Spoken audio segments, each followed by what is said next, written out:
देखो हम लोग को यहाँ पे एक डिफाइन करना है स्लोप ऑफ अ लाइन। तो स्लोप ऑफ अ लाइन क्या होता है? सपोज मान लो ये एक्स कोऑर्डिनेट है और ये वाई कोऑर्डिनेट है। रेक्टेंगुलर कोऑर्डिनेट सिस्टम है। इनफैक्ट रेक्टेंगुलर कोऑर्डिनेट सिस्टम क्या होता है? इसमें दो लाइन होता है और दोनों लाइन इंटरसेक्ट करता है 90 डिग्री पर। अगर इस तरह का सिस्टम है तो इसको हम लोग रेक्टेंगुलर कोऑर्डिनेट सिस्टम कहते हैं।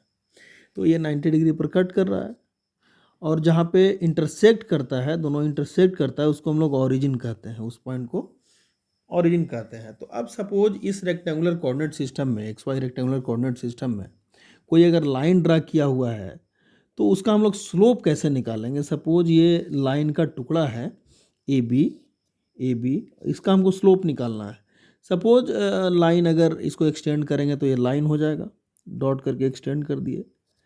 अब जो स्लोप का मतलब ढाल होता है, अगर बोलचाल के भाषा में बोले तो स्लोप का मतलब ढाल होता है। तो किसी लाइन का जो ढाल होगा, यहाँ पर जो ढलान होगा उतना ही ढलान हर जगह होगा। इस लाइन पे कहीं भी आप कोई चीज़ रखिएगा तो उसको ढलान, सेम ढलान फील होगा। तो ए भी एक टुकड़ा ले लिए और इसका जो स्लोप होगा वही स्लोप पूरे एल लाइन का भी होगा। तो हम कैसे डिफाइन किया गया है इसको कि ए, अब हमको ए बी का स्लोप निकालना है। तो हम क्या करेंगे कि इसको डिफाइन कैसे किया गया कि सपोज मान लो ए का कोऑर्डिनेट है ए कॉमा या x1 कॉमा y1 और बी का कोऑर्डिनेट है x2 comma y2, x2 comma y2।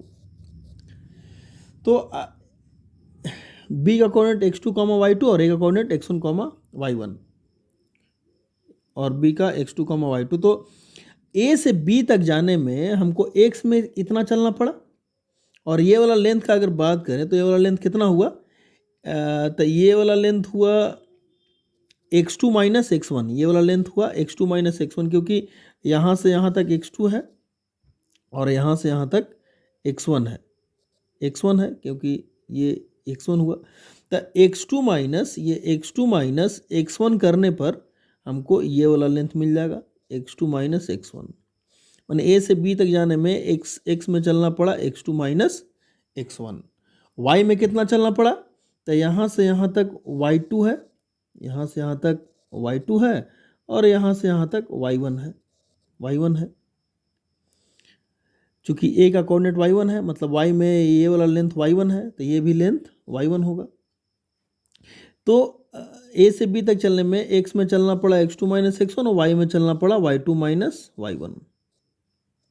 तो स्लोप क्या डिफाइंड है कि x में अगर 1 यूनिट चलते हैं तो y में कितना चलना पड़ता है? a से b तक गए हैं तो x में हम कितना चले हैं? x2 minus x1। x में हम इतना चले हैं x2 माइनस x1, तो y में कितना चलना पड़ा? y2 minus y1। तो स्लोप डिफाइंड है कि x में अगर 1 यूनिट चलते हैं तो y में कितना यूनिट चलना पड़ेगा? तो हो जाएगा y2 एक एक नियम से y2 minus y1 by x2 minus x1। इसी को हम कहते हैं स्लोप। तो स्लोप ऑफ, अगर हम लिखें स्लोप ऑफ ए बी हो जाएगा y2 minus y1 by x2 minus x1, x2 minus x1। ये हो गया स्लोप ऑफ ए बी। अब स्लोप का यूनिट क्या होगा? तो कुछ यूनिट नहीं होगा, नो यूनिट, क्योंकि ऊपर भी लेंथ है और नीचे भी लेंथ है। तब मीटर मीटर दोनों कट करके नो यूनिट। तो स्लोप का कोई यूनिट नहीं होता है। यही स्लोप डिफाइंड हो गया इस लाइन का।